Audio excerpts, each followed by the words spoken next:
This is a quick video of my Wild Hawk I've had for about 2 years. This is my first official RC video, so check it out and enjoy it. So this is it, the Wild Hawk.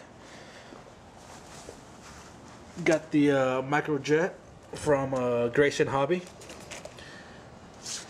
the 20 amp speed controller on top, and this is the battery compartment. As you can see, I cut a big hole up front.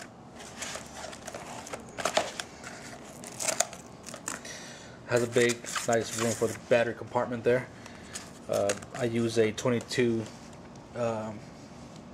milliamp battery, so it sticks out way out here. So it gives me a nice flight time on this. Besides that, there's not very many modifications. I mean, I did put the ailerons on. And the back, the rudder and elevator is stock. And it's a pretty fast plane, and also really good glider.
Blow me away.